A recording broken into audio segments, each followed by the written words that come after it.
Hi welcome to CLN channel vlogs keep smiling. Hello అండి, అందరూ ఎలా ఉన్నారు? బాగున్నారా? ఈరోజు ఆకుకూరలతో కర్రీ చేద్దామని అనుకున్నానండి. అందుకే నేను మార్కెట్కి వెళ్ళి చూస్తాను. రొటీన్గా ఉండే ఆకుకూరలే ఉన్నాయి, కానీ నాకు స్పెషల్గా అట్టిమామిడాకు దొరికింది. అబ్బా, ఇది పప్పు వేసుకొని చేసుకుంటే ఎంత బాగుంటుందో. దీనికి కావాల్సిన పద్ధతి ఇప్పుడు మనం చూసేద్దాం. ఎర్రకంది పప్పుని 1/2 కప్ తీసుకోండి. పెసరపప్పు 1 స్పూన్, 1 కప్ అటికమామిడాకు. పప్పుని వాష్ చేసి తీసుకున్నానండి. అలాగే ఆకులో ఉండే గడ్డి చిన్న చిన్న మొక్కలు అలా వస్తాయి, అవన్నీ ఏరుకొని నీట్గా వాష్ చేసి తీసుకున్నాను. ఇప్పుడు ఇందులో మనం 2 ఎండుమిర్చి వేద్దాము, అలాగే 1 పచ్చిమిర్చి వేద్దాము. అంత చిన్న మొక్క సైజు చింతపండు తీసుకుని దాన్ని వేద్దాము.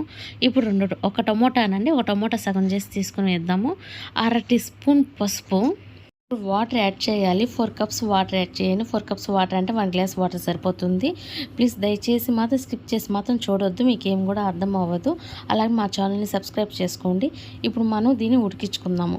ఇలాగ మెత్తగా ఉడికిన తర్వాత మనం దీన్ని ఎనుపుకోవాలి.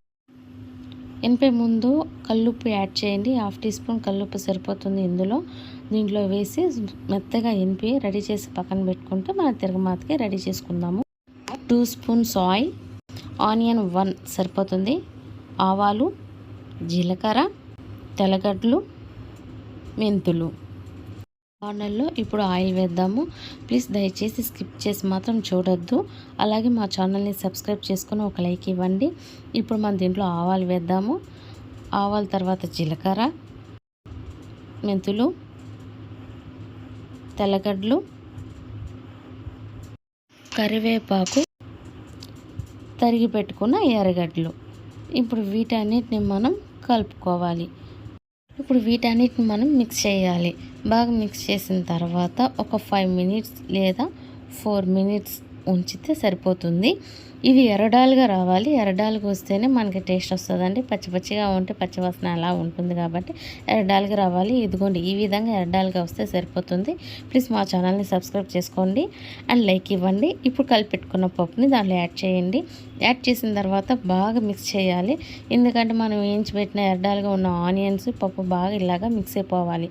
ఈ విధంగా మనకి మిక్స్ అయిపోతే ఒక 5 మినిట్స్ లేదా 6 మినిట్స్ కంపల్సరీగా ఉడకనివ్వాలి. ఎందుకంటే దీనిలో మనం వాటర్ యాడ్ చేసి ఉంటాం కదా, ఆ వాటర్ ఇంకి కొంచెం చిక్కబడాలి. మూత పెట్టి ఒక 2 or 3 మినిట్స్ వెయిట్ చేద్దాము. ఇప్పుడు తీసి చూద్దాము. చూడండి, బాగా చిక్కబడింది. చిక్కబడినప్పుడు బబుల్స్ కూడా బాగా వచ్చున్నాయి. ఇప్పుడు కలిపెట్టామంటే అడుగు మాడకుండా ఉంటుంది.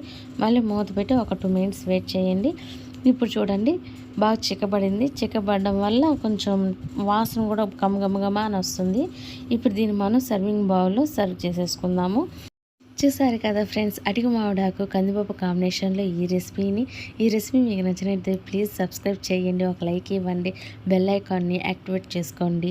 అలాగే మీ ఫ్రెండ్స్ కూడా షేర్ చేయండి. కంపల్సరీగా మీరు కూడా ట్రై చేయండి. ఈ వీడియో చూసిన మీ అందరికీ మా ధన్యవాదాలు.